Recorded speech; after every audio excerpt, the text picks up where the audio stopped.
वाणी इतनी मूल्यवान है, इतनी मूल्यवान है, इतनी मूल्यवान है कि तीनों लोगों की संपत्ति चुका कर भी वाणी का मूल्य नहीं चुकाया जा सकता।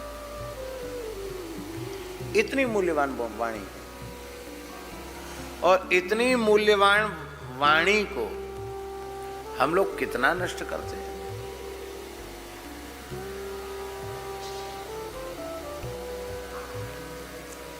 वाणी की यथार्थ में वाणी की पूरी महिमा समझ में आ जाए तो व्यक्ति मौन हो जाएगा। बोले क्या बोलें, मौन हो जाएगा। वाणी की महिमा ही समझ में नहीं आई। हमको कभी कभी अवसर मिलता है, नवरात्रि का अवसर है और कहीं कथा भी कहनी है, और नवरात्रि है तो कुछ अपना साधन भी करना है, तो फिर क्या उपाय है? बोले उपाय यही है कि 3 घंटे कथा में बोलेंगे, उसके बाद न किसी से मिलेंगे न बोलेंगे। तो इतने नियम से न किसी से बोलेंगे न किसी से मिलेंगे, इतने नियम से इतनी फुर्सत मिल जाती है, इतनी फुर्सत मिल जाती है कि सारा जप पाठ डेवड़ा दुगना हो जाता है, विश्राम को भी समय मिल जाता है, समय से फलाहार भी कर लें, समय से सो भी जाएं, और केवल बोलने की बात, मिलने की बात, उसी में सब समय नष्ट हो जाता है। साधक को अल्प भाषण करना चाहिए।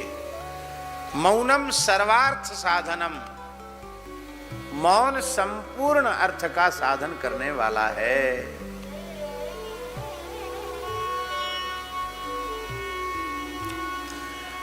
प्राचीन परंपरा जो थी उपदेश की, वो सूत्रात्मक ही थी। इसलिए हमारे यहां नारद भक्ति सूत्र, पातंजलि योग सूत्र, ब्रह्म सूत्र, व्याकरण भी महर्षि पाणिनि के सूत्र, उसके भी मूल 14 सूत्र, चतुर्दश माहेश्वर सूत्र।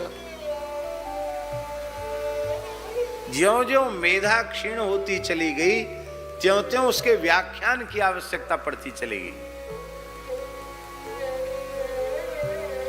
आरंभ में तो सूत्रात्मक भी उपदेश नहीं था, एक अक्षर बोल दिया उपदेश मिल गया। देवता ब्रह्मा जी के पास गए, बोले मुझे उपदेश दीजिए। ब्रह्मा जी को वाणी का महत्व मालूम है। ब्रह्मा जी बोले द इति। दैत्य दानव पहुंचे, बोले ब्रह्मा जी हमको भी उपदेश दीजिए। ब्रह्मा जी बोले द इति। मनुष्य पहुंचे, महाराज हमको उपदेश दीजिए। ब्रह्मा जी बोले द इति। तीनों को द कहा, समझे? देवता बोले हमारा समझ गए। क्या समझे? बोले हम भोगी प्रकृति के हैं, पुण्य का भोग स्वर्ग में करते हैं, ज्यादा भोग करते हैं, पुण्य क्षीण हो जाते हैं, फिर हमको नीचे गिरना पड़ता है और दैत्यों से पराजित होना पड़ता भोग के कारण। इसलिए आपने हमको सलाह दी है कि द माने इंद्रियों का दमन करो। हम बिल्कुल ठीक समझे।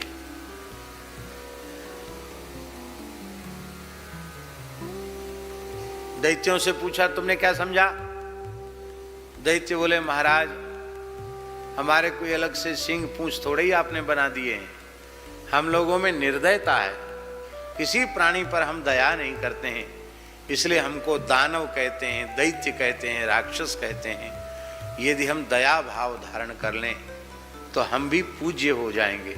अब बिल्कुल ठीक समझा, तुम्हारा कल्याण सब प्राणियों पर दया करने में है, फिर तुम असुर नहीं रह जाओगे, फिर तुम दैत्य नहीं रह जाओगे। मनुष्यों से पूछा तुमने क्या समझा?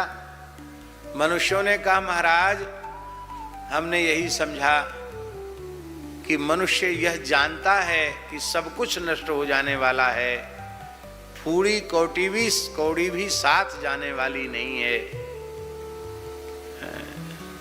लंगोटी भी तो साथ लेके नहीं जा सकते।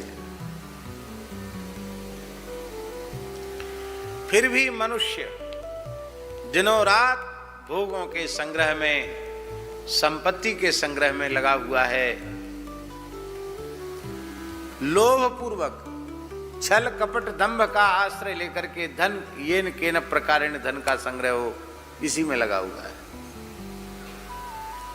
तो आपने हमसे कहा कि भोग मत करो, दान करो। द माने दान, माने तुम्हारे व्यवहार से परिवार, तुम्हारे अपने और अपने परिवार के, कुटुंब के व्यवहार से जो भी कोई वस्तु पदार्थ अधिक है, उस वस्तु पदार्थ को जो अभावग्रस्त प्राणी हैं, जिन्हें उसकी आवश्यकता है और उपलब्ध नहीं हो रहा है, उनको आप दो। इसी का नाम दान है। दान दो प्रकार का होता है। एक तो शास्त्रीय नित्य नैमित्तिक दान, उसमें तो शास्त्रीय व्यवस्था है, ब्राह्मण को दान देना चाहिए, संकल्पित दान। दूसरा दान, दान दरिद्र को दीजिए मिटे दरिद्र की पीर। संत वाणी में कहा गया, जो भूखा प्राणी है, प्यासा प्राणी है, वही दान का पात्र है। वस्त्रहीन व्यक्ति किसी जाति का हो, ठिठुर रहा है ठंड से, वो वस्त्र का पात्र है।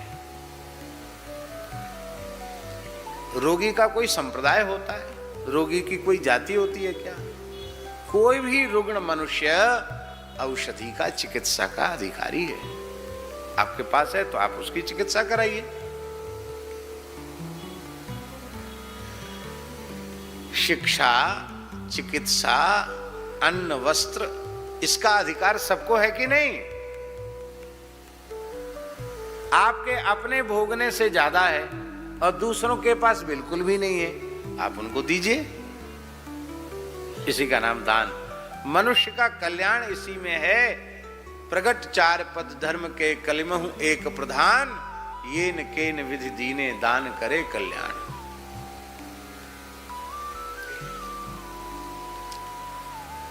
दूसरी बात यह है कि वैदिक हिंदू सनातन संस्कृति का जो मूल है वह वेद लक्षणा भारतीय देसी गाय है। क्योंकि गाय केवल मनुष्यों का पोषण नहीं करती है, देवताओं का पोषण भी करती है, ऋषियों का पोषण भी करती है।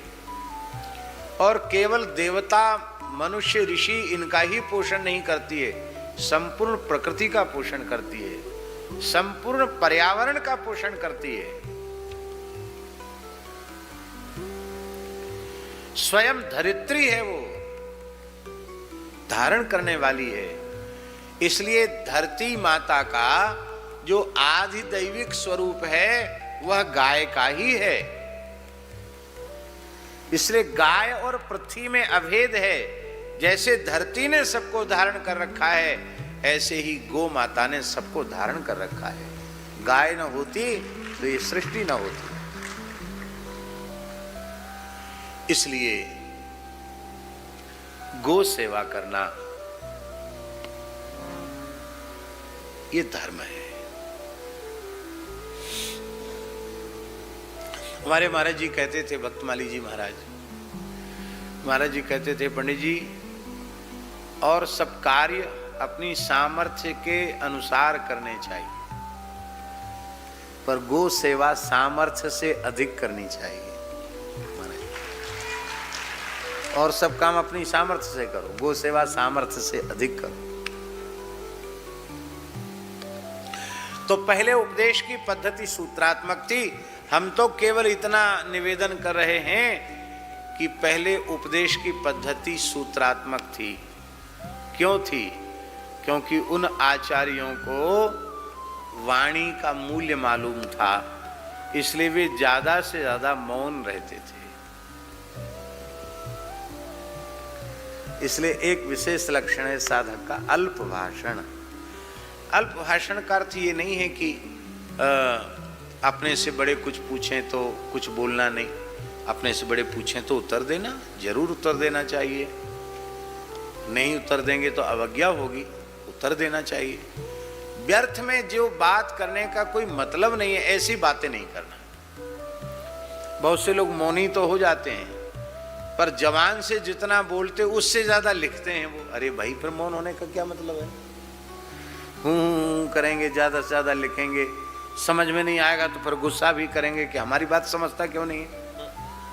तो इतना तुम्हें व्यवहार करना ही था तो फिर मौनी होने का स्वांग क्यों किया? मौन होने का मतलब है वृत्ति का मौन हो जाना। आवश्यक हो तो लिखने की आवश्यक तो लिखो, लेकिन दिन भर लिखते ही रहो तो मुंह से न बोलने का क्या मतलब हुआ?